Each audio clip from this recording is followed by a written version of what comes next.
Hello, and welcome to another episode of Generally Speaking. I'm your host, Bill Lawrence. Today is Friday, September 12th, 2025. Have you said hi to your mom lately? You know, she gave you life. She loves you, takes care of you. My mom left early in this world. I wasn't as loving and caring a person, saying things I wish I would have said in the time she was here. Say hi to mom. What about dad? What about that? Dads don't want to hear that. Get away with that mushy stuff. Go talk to your mom. That's the way that goes. Any rate, welcome back. Please like, subscribe, and hit the notify bell, and maybe leave a comment. Say that you saw me, like that movie Avatar, when they hunt the critters, and when it's dead at their feet, they look down and say, I see you, like they recognize its life force. I bet that thing is thinking, yeah, I wish you hadn't seen me. I might still be alive. Thanks a lot. Oh, yeah, you see me. Go see somebody else. Go see a bigger creature than me that might get you. Yeah, that would make me happy. Go do that. All right. Well, let's go. Moving on to worldly things. Trump is pressuring the EU to impose tariffs on China and India. Trump hates that China and India, they keep buying that Russian oil.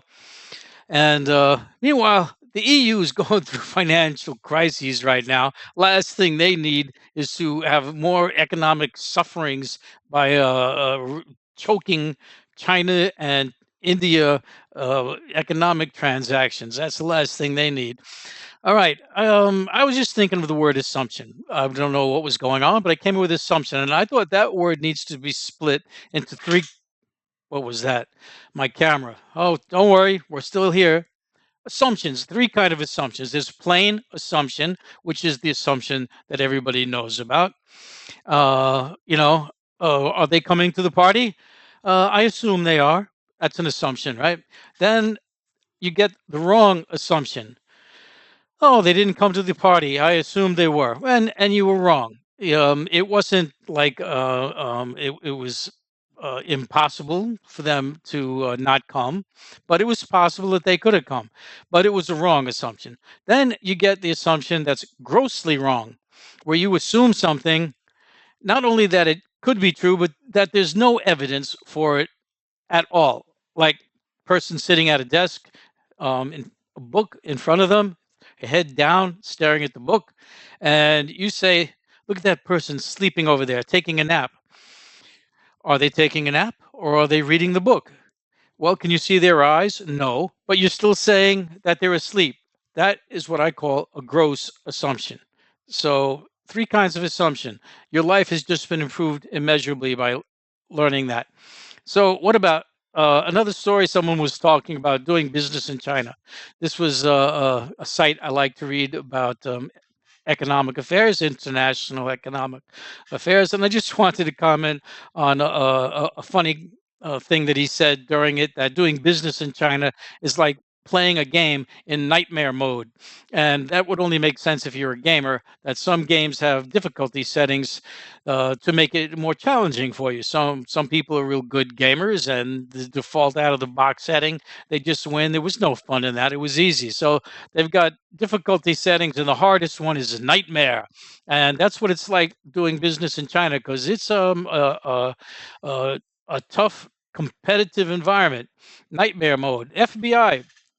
Yes, I changed subject. The FBI, when you want to join, gives you a purity test. Do you like Trump? Do you approve of things Trump does? That's it. That's what gets you in. You have to prove it, and so they're being sued right now for this kind of a test. You can't do that. So that's going on over there. Listen, I give you all the bunches of everything's going on, and I give it to you quick. Boom, boom, boom. So there you go. The Qatar attack, the attack that Israel did to try and take out the Hamas leadership that was in negotiations for ceasefires. which are always ridiculous because Hamas is willing to go along with them 90% of the time, and Israel isn't, or Israel makes these demands like, yes, we'll have a ceasefire, not a permanent one, mind you, just for like tomorrow, but Hamas has to give up all its weapons. Yeah, that would be a brilliant thing to do. I'll give up all my weapons, and then you come and shoot everybody. So, anyway, what? They were there for this meeting in Qatar, and the Israelis sent a plane over there to drop a bomb on the meeting place and take them all out. But that failed. And it was interesting. I read something about that, how the original plan was to send boots on the ground. But the Mossad, the Israeli intelligence agency, says, nope, we're not doing it. And apparently they can do something like say no. However, the IDF, the Israeli Defense Force, doesn't have that luxury. If they get told to do something, they just go and do it. Now, I mean, really, if you think about it, anybody can just say no. I guess there are more serious repercussions if the IDF does it. So, at any rate, instead of boots on the ground, it ended up being a flight in the air affair. And of course, then you've got the outrage by the Qataris. How dare you, drop a bomb on us, sovereign nation, us, and we're trying to be nice with everybody, friendly and all. And you do this, and of course, the outrage wasn't just as Israel; it was at the United States too, because Qatar isn't like some big military place. They're depending on the U.S. for defense. That's the idea. Listen, U.S. will be friends with you. We'll deal with Israel the way you want us to. And now U.S. doesn't seem like a protector anymore. And so this has really started to mobilize the Gulf region states like Saudis and the Egyptians and Turkey even. And so the Israelis are just getting more and more enemies, getting more and more hot under the collar. All right. So while I'm reading these stories about these goings-ons in the Mid East, I'm watching someone speaking. I think it was a Yemeni person, where some of their people were taken out again by the Israelis recently, and in giving his speech that starts off with all praise to Allah, and Allah be praised, this, that, and the other thing. I'm an atheist, so every time I hear this, I just, have to kind of smirk a little bit. It's funny. Everybody says, and by the graces of Allah, yeah, or by the grace of God. How do you guys know that what God graces anything? How does anybody know that? I've got friends. Why do you believe? He says, well, God talks to me. I say, how do you know God talks to you? Does it come with a letter with his name on it? No, I just know. When you know, you know. That's their popular saying. I know that I know that I know. You said three times. It's like rubbing the lamp. Or in the old Hebrew Bible, getting divorced. I divorce you, I divorce you, I divorce you. Three times, you're out. They had it nice and easy back then. Women, not so much. The men did. They had it easy.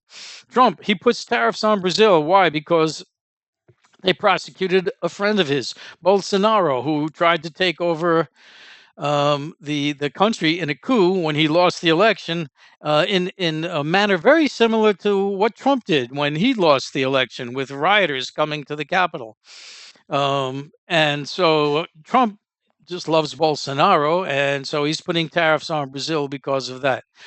That's there goes that story. Here's another one. Immigrant detainee, he dies being denied medications in detention. This is just horrible stuff. The whole immigration thing going on. I got friends say, look, if you're illegal, what do you expect? This is what happens to you. You come here illegal.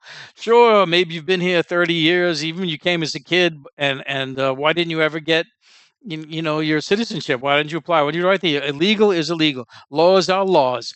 Listen, I think laws are a good thing. They serve a purpose.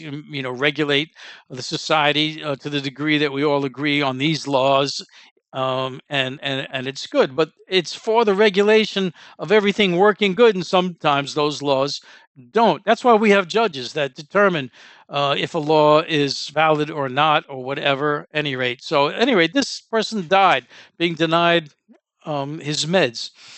What else? Mental health funding. So this is around the person who stabbed a young lady to death on a subway train in Charlotte. That's my That's the town I live in now, just outside Charlotte, and brings up the issue of mental health funding, how we just don't have any of that. If there's something that needs reworking, it's mental health funding. There's so much needs funding, especially our schools, and especially work in what's called the underserved neighborhoods. There should be more investment in that.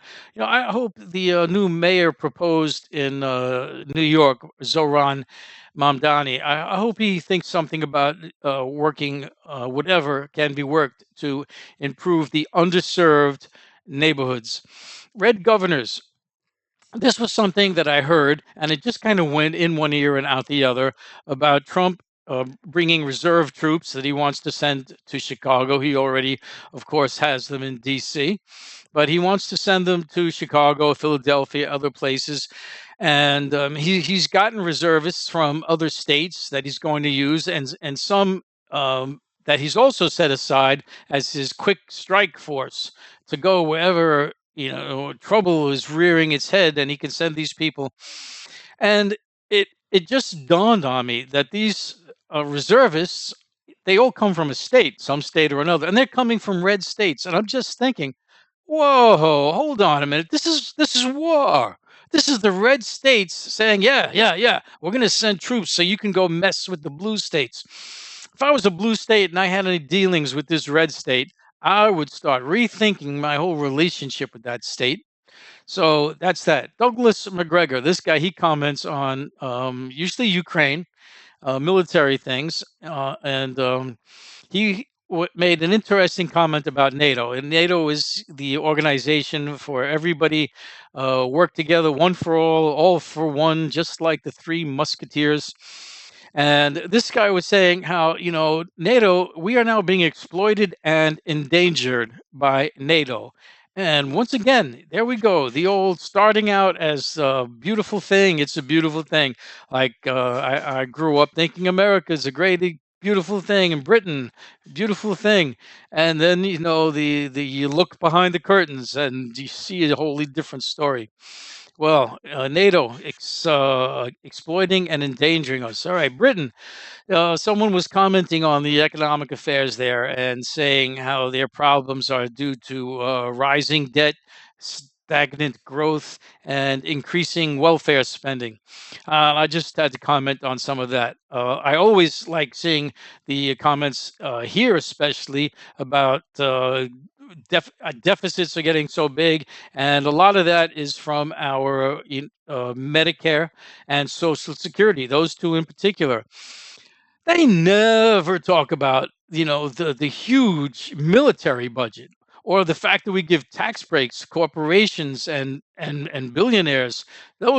Those have nothing to do with this. Those have nothing to do. Those are job creating things. We actually are getting wealthier because of that. Yeah, yeah. It's you people who are poor and sick that are pulling us down. Pulling us down. If we could just get rid of you somehow, yeah. So just had a comment about that. A poll, a Rasmussen poll. These people poll generally Republican leaning people, and they look to get results. You think polls shouldn't look to get results. They look to ask you what are your thoughts and just whatever the thoughts are.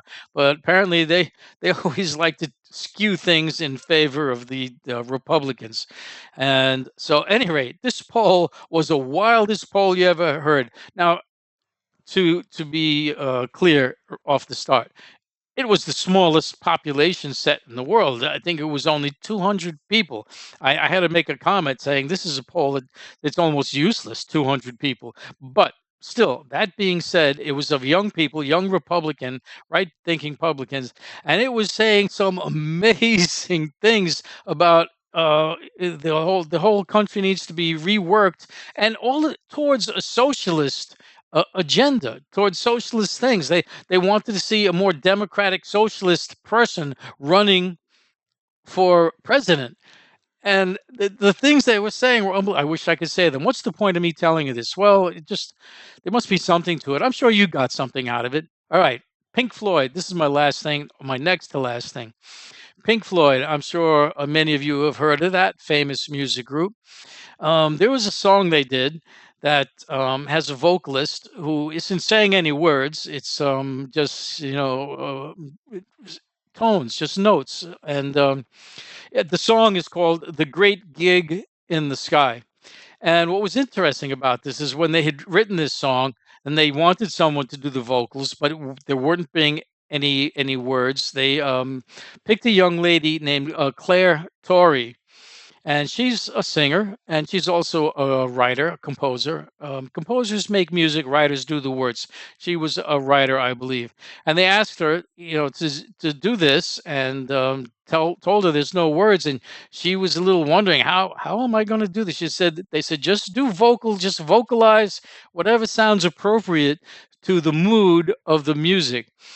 And as they were saying that, I was trying to think of that song. What song would it be? And it dawned on me what that was, and it really is beautiful. And she came out of the recording session feeling like, "Oh, listen, guys, I'm sorry. I gave it my best. I guess I just blew it." And it was a fantastic success. So, I like to have stories that are besides everything political, right? The last thing, back to a little political, is the Charlie Kirk story, which it's in the news. Everybody's talking about it. So I've got to add my 2 cents. Everyone who starts the conversation about that, if they're on the left side, has to give the mandatory, it was horrible, and I eschew violence, and there should be no violence, and it was horrible, horrible. They all have to start with that, because otherwise, I don't know what people are going to think about them. But the conversation was going on about obviously political violence, and I started watching some stories, some different things. I saw a Piers Morgan panel, some right and left people, and of course the right started with how this is all the liberals' fault, and this is war, and if this is the way they want it, this is the way they're going to get it, and some really horrible things. And meanwhile, this was before even knowing the motives or the person who did it. And now, by the time I'm saying this, they've already found out this was a Republican family guy, a Mormon raised with guns, and the issues coming up that this is a guns issue, that nobody wants to talk about the guns. But again, the point was, yeah, who's the violent side here? There were talks about. No one said anything about the Minnesota couple, the politicians that were killed. You heard no outrage, nothing coming from the right about that. But this one person gets killed, Charlie Kirk, and they're all up in arms and they want to kill everybody. Now, one thing about the left is nobody started saying when the violence was done that this is what the right's all about, and now we have to take up arms and we have to get them. No, they didn't say that, but the right jumped on that on that bandwagon right away, and that's where they go. I think if either side is more deserving of the violent side, I would put it on in the laps of the right. And I'm not going to say you can't find videos of people on the left probably saying, yes, we should go shoot them. You'll get that everything anywhere. It ends up being the general story. And in the general story, I would say that the right is the one that gets more violent. My opinion, it could go on an argument forever and ever and ever, right? In the end, you have to come to your conclusion. It's almost like nothing can be settled with arguments back and forth. Let's go to another favorite of mine, Christianity. I watch some channels that talk about find details about the Bible, getting down to whether this writer in the 4th century BC, if he was actually talking about this person when he did that and the other thing. And you get down to little nitty gritty things and people trying to argue that side and the other side. And you can listen to both sides and end up what you think, but it always gets finer and finer, and you go deeper and deeper in rabbit holes. Myself, I just say the idea that someone rode around in a fish for 3 days, like a taxi to go somewhere, or that 500 people just came out of the ground on the day that Jesus was crucified. That's enough for me. We don't have to go any further than that. There are a million other places you can go, like things in the Bible that are contradictions, that one person says A and the other one says B, or that somebody's name was Josaphat when this person tells the story, but in the other person tells it, it was Samuel. All right. So then listen, tons and tons of stuff. Me riding in the fish, dead people coming out of the ground. I don't go any further than that. That's as far as I go. At any rate. So there we go. That's my story for today. Give me a comment, please. Say hello. Remember, I see you, and you have a wonderful day, evening, afternoon, whatever it is. And thank you for watching.